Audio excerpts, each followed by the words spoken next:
Hello, Ross Jordan again with Anchoring International, going through the CMMC levels, working towards level 1 compliant. We are in section 3, which is audit and accountability. So the 3 questions in these videos are: 1, what is this in plain English? 2, what does this mean for your company? And then thirdly, what do you ask your IT team? So what's this mean in plain English is pretty simple. This is audit and accountability of the processes you have in place for data management. Think of it that way, specifically to who has access to the data, whenever that's changed, however that's changed, whoever gave permission to that to change, and then who asked for that change, if it was approved or denied, so on and so forth. So any of the logs that are associated with access to the data itself. What's this mean to your company? Well, a couple of things, right? So if you are already SOC 2 compliant, you've already done this. Don't worry about this section. Your SOC 2 compliance practices will be applicable in this area. If you're not SOC 2 yet and you're considering doing this, this is probably one of those areas where you would take a deeper breath of looking at this to integrate it into that. If you're planning on doing it anyway, it's a good time to amplify those efforts. The questions for your IT team, this will be interesting because the questions are going to be related to why are you the only person with access and the ability to make these changes. So we'll get there eventually. So let's talk first about what this is. So it's the creation and retention of audit logs associated with the data that's facilitating your contract with the government. Now, that's the specificity of it, but you would probably want to do this across the board. There's no reason you wouldn't.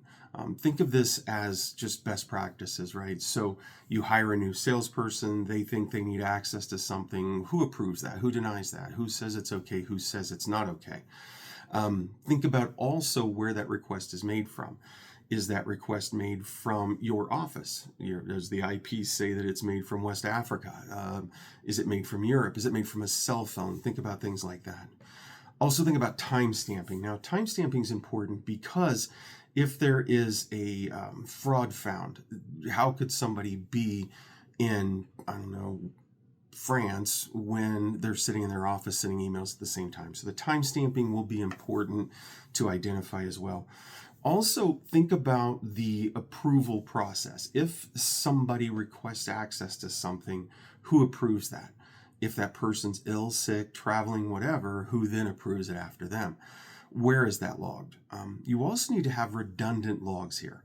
So maybe you have a log that's kept in the IT part of your world. Maybe there's an accounting part of your world that there's another log, and they need to be able to correlate so that if there's any changes made into this log that are not recognized in this log, obviously there was a disconnect. There was something not right.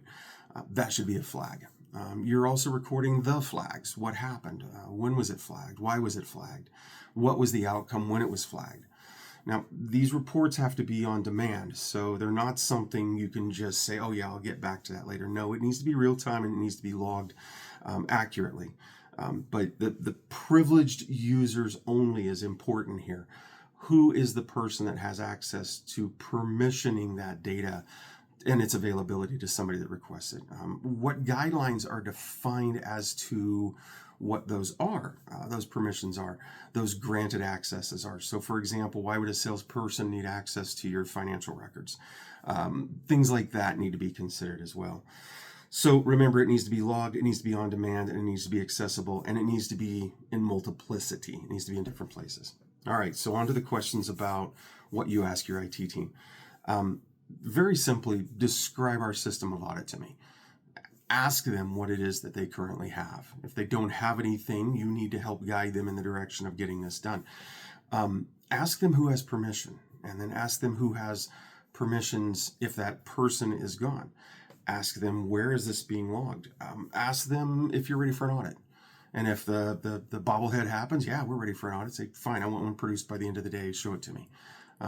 That's kind of a dropping the gauntlet move, but it's one of those things too. You need to see what it is they can produce. If you really want to make sure it's on demand, make it available by the end of the hour that you're talking to somebody. What are the processes we have for failures for login? And how are they corrected? So if there is a failure to log in, how is it rectified and who rectifies it? Are our processes SOC 2 compliant? Now, here's that big one again. Think about it. If you're already there as a SOC 2 compliant organization, this shouldn't be a hard question, right? Prove it, validate it, ask it.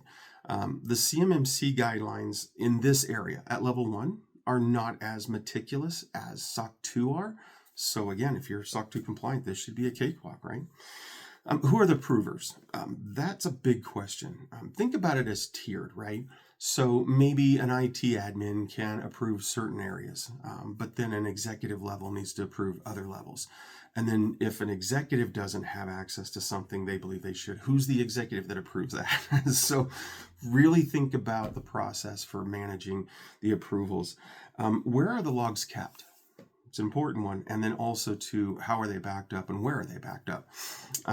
So hopefully this will help guide you through section 3, audit and accountability. It's again one of those things where if SOC 2 is already in your DNA, then this is easy. If not, maybe you put a little focus on this area and reach that compliance while you're at it. So with that, have a great day.